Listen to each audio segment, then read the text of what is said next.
Welcome to Death Row.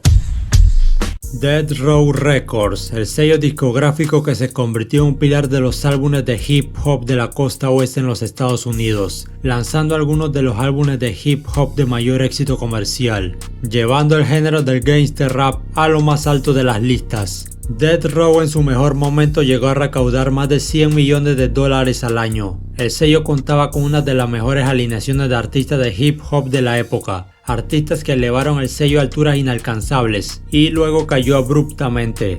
Entonces, ¿qué fue lo que pasó? Sus mejores artistas dejaron el sello, su estrella falleció, problemas legales y su líder quedó tras las rejas. Pero antes de ver la caída de Death Row Records, vayamos a sus orígenes y ascenso. Los orígenes de Death Row Records se remontan a Suge Knight. Nacido y criado en Compton, California, creció en medio de la violencia relacionada con las pandillas, y aunque nunca admitió ser miembro de una pandilla, se le veía a menudo vistiendo los colores rojos de los Bloods, que dominaban su vecindario. Suge era un aspirante a jugador de fútbol americano profesional antes de su transición a la industria de la música. Después de su carrera atlética en la Universidad de Nevada, Las Vegas, Suge llegó a jugar con Los Ángeles Rams, pero su carrera futbolística llegó a su fin. Después encontró trabajo como guardaespaldas y se convirtió en guardaespaldas de tiempo completo del ícono del R&B Bobby Brown, y comenzó a hacer conexiones importantes en la industria de la música. Suge comenzó en el negocio de la música con una editorial de música en 1989.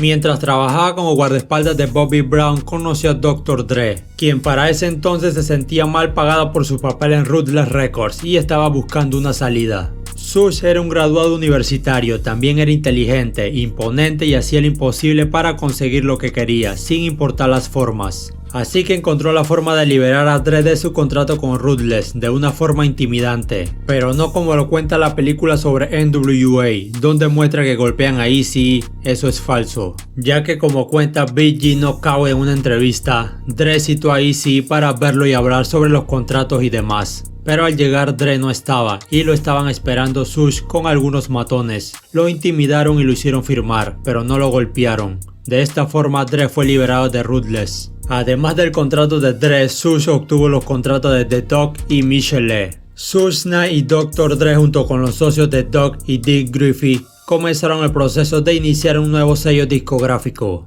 Dick Griffey era un productor y promotor musical de Los Ángeles y propietario de Solar Records. Le ofreció a Dre sus oficinas y un estudio en Hollywood para comenzar a trabajar. El nombre de esta nueva aventura musical originalmente se llamó Future Shock, después Death Row, pero finalmente en 1992 el nombre cambió a su definitivo nombre de Death Row Records. Pero un proyecto de esta magnitud necesita capital, y aquí es donde Suge Knight vuelve a entrar en escena. Suge se acercó a Michael Harris, un traficante encarcelado por cargos de drogas e intento de asesinato. A través de David Kenner, abogado de Harris, Harris creó Godfather Entertainment, una empresa matriz para el recién bautizado Death Row Records. Suge también consiguió una gran fortuna cuando visitó a Vanilla Ice en su apartamento, alegando de que Mario Chocolate Johnson había producido y coescrito la canción Ice Ice Baby y que no había recibido regalías por ella. Suge le insinuó a Vanilla Ice que lo lanzaría del piso 15 si no le cedía los derechos de la canción, y de estas maneras Suge pudo financiar Death Row. Suge Knight comenzó a contratar artistas jóvenes del centro de California, y el primer trabajo de Death Row fue en la banda sonora de la película de 1992 Deep Cover. El sencillo titulado Deep Cover estableció a Dr. Dre como solista, junto a un joven Snoop Doggy Dogg como su protegido.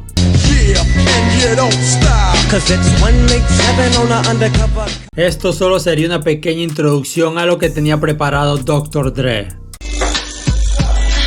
En diciembre de 1992, Dr. Dre lanzó su primer álbum, The Chronic. The Chronic explotó en los Estados Unidos y el mundo. Alcanzó el puesto número 3 en el Billboard 200 y fue certificado triple platino con ventas de 3 millones de copias en los Estados Unidos, lo que llevó a Dr. Dre a convertirse en uno de los artistas estadounidenses más vendidos. Además de convertirle en uno de los productores de hip hop más talentosos de la industria, The Chronic fue un clásico instantáneo del rap.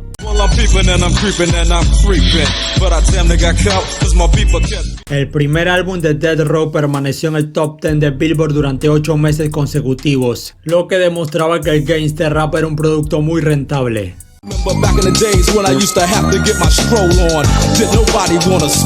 Y aunque The Chronic era un álbum en solitario, presentaba muchas apariciones del entonces emergente rapero Snoop Doggy Dogg. La canción Nothing But The G-Dang incluso fue nominada a un Grammy. Para ese entonces la lista de Death Row estaba formada por Dr. Dre, Snoop Dogg, Daz Dillinger, Kurupt, Nate Dogg, Lady of Rage, The Dog, RBX, entre otros. Tras el éxito de The Chronic, Dr. Dre comenzó a trabajar en el álbum debut de Snoop Dogg. El álbum titulado Doggy Style fue lanzado en noviembre de 1993 y superó a The Chronic.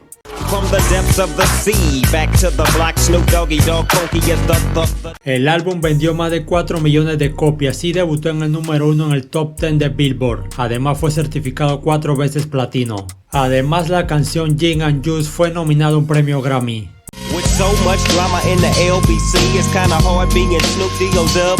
Y al igual que The Chronic, los sonidos distintivos de Doggy Style ayudaron a presentar el subgénero del hip hop, G-Funk, a una audiencia mayoritaria, presentando así el rap de la costa oeste como una fuerza dominante. En 1994, Death Row lanzó la banda sonora Above the Rim para la película del mismo nombre. Logró elogios de la crítica y fue un éxito comercial, una hazaña que no se logra fácilmente para las bandas sonoras. Incluía el exitoso sencillo Regulate con Warren G y Nate Dogg, que fue nominado a un Grammy.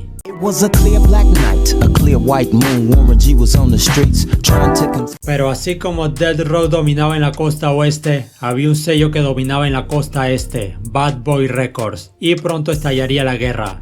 En 1995, después de una visita de Suge Knight a Tupac en el centro correccional Clinton en el norte de Nueva York, Suge viajó al sur de la ciudad de Nueva York para unirse al séquito de Death Row en la segunda ceremonia anual de los premios Source. En los Source Awards en agosto de 1995, Suge Knight criticó abiertamente a Diddy por aparecer en las canciones de sus artistas y bailar en sus videos. Suge Knight dijo a la audiencia: cualquiera que quiera ser un artista discográfico y quiera seguir siendo una estrella y no tenga que preocuparse de que el productor ejecutivo intente estar en todos los videos, bailando en todos los videos, vengan a Death Row. También hizo un comentario en apoyo a Tupac. All in the video, all on the record, dancing, come to Death Row.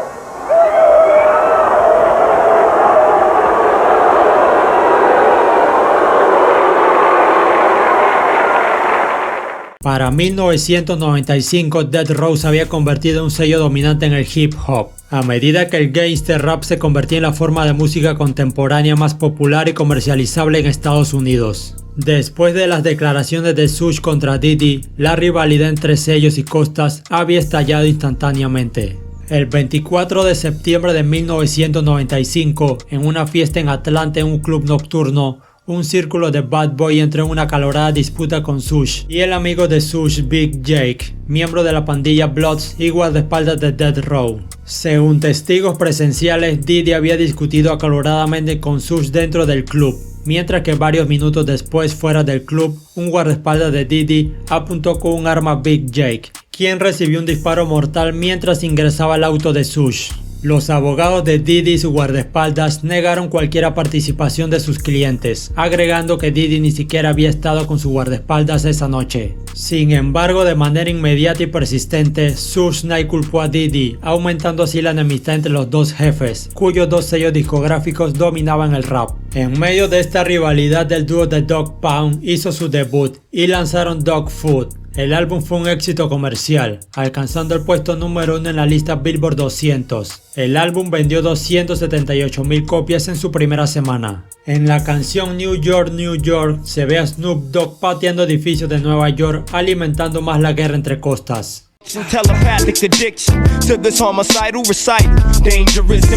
En octubre de 1995, Suge Knight volvió a visitar a Tupac en prisión y pagó una fianza de 1,4 millones de dólares para que firmara con Death Row. Tupac acusaba a Biggie y a Diddy del ataque que sufrió en Quad Studios en noviembre de 1994. Inmediatamente que salió de prisión, Tupac comenzó a trabajar en su álbum debut con Death Row. El álbum, finalmente lanzado el 13 de febrero de 1996, fue titulado All Eyes on Me.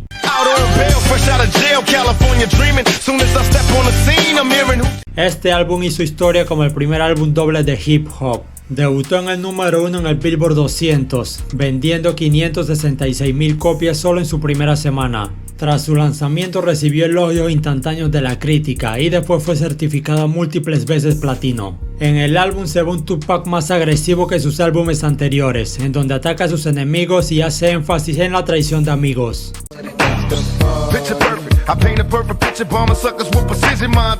Las canciones de All Eyes on Me son en general celebraciones de vivir el estilo de vida Thug.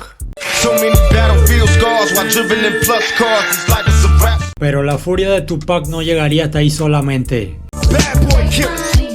En junio de 1996 lanzó el diss Hit 'Em Up, dirigido principalmente a Biggie y Diddy, donde Tupac insulta brutalmente a Biggie en todo momento. El diss es una respuesta a Who Shot Ya de Biggie, que fue lanzado solo unos meses después del incidente del tiroteo en Quad Studios, y aunque no mencionaba directamente el nombre de Tupac, Tupac creía que estaba dirigido a él.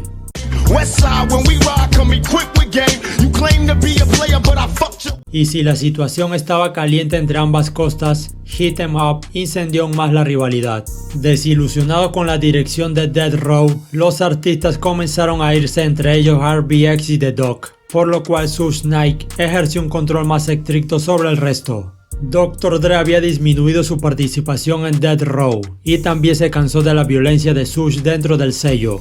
Además, a pesar de todo el dinero que ingresaba el sello, poco regresaba a los artistas. Incluso Dr. Dre, la fuerza creativa detrás del sello, no estaba recibiendo su parte, sumado a eso de que el sello se había llenado de pandilleros y el séquito de matones de Suge Knight. El comportamiento de Tupac se volvió errático mientras continuaba su guerra con Biggie, Bad Boy Records y otros raperos de la costa este. Finalmente, debido a las luchas internas, Dr. Dre dejó oficialmente Death Row Records para fundar su propio sello, lo que provocó que Tupac se volviera contra él. En un intento de expansión, Death Row tenía planeado crear Death Row East, una rama de Death Row en la costa este.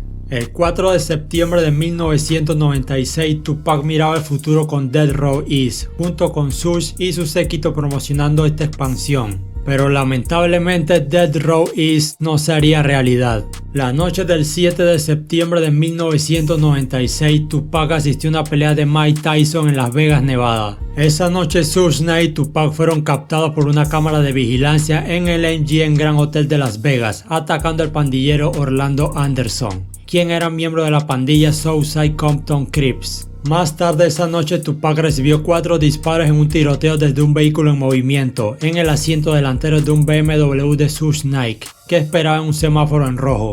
Tupac pasó días en estado crítico y fue declarado muerto el 13 de septiembre de 1996. La muerte de Tupac fue un punto crucial para Death Row Records. A pesar de eso, 1996 pudo terminar bien para el sello. Después de la muerte de Tupac, se lanzó su álbum póstumo, en el que estaba trabajando, The Donkey Illuminati The 7-Day Theory, lanzado el 5 de noviembre de 1996.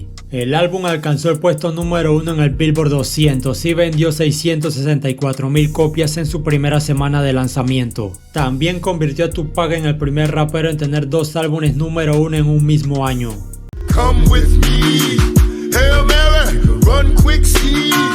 Una semana después, Snoop Dogg lanzó su segundo álbum, The Dogfather. El álbum fue un éxito comercial, debutó en el número 1, pero no logró igualar el éxito comercial de Doggy Style.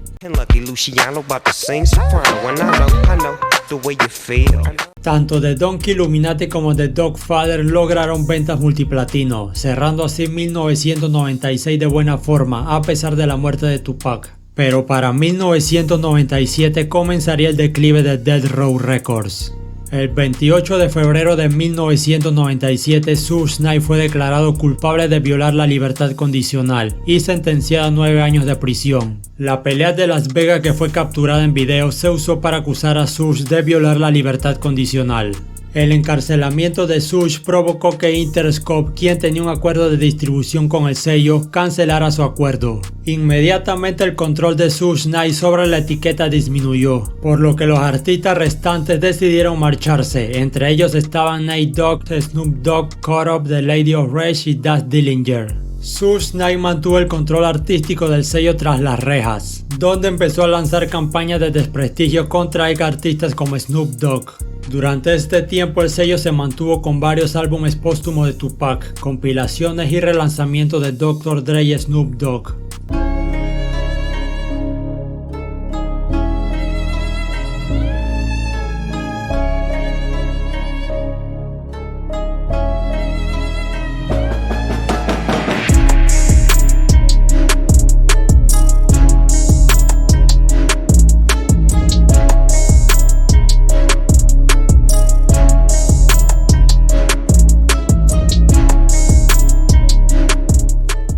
Suge intentó revivir el sello contratando nuevos talentos, incluso lo rebautizó como The Row, pero no tuvo éxito. Y en 2003 fue enviado a prisión nuevamente por violar la libertad condicional cuando golpeó a un asistente de estacionamiento. Los ingresos de Death Row disminuían aún más durante el encarcelamiento recurrente. En 2005 Michael Harris y su esposa Lydia demandaron a Suge Knight, alegando que ayudaron a iniciar el imperio discográfico y que le debían $107 millones en regalías. El juez estuvo de acuerdo y otorgó su reclamo. Al año siguiente Suge se declaró en bancarrota y le dijo a sus acreedores que su cuenta bancaria contenía solo $11. Suge Knight finalmente perdió el control de Death Row Records.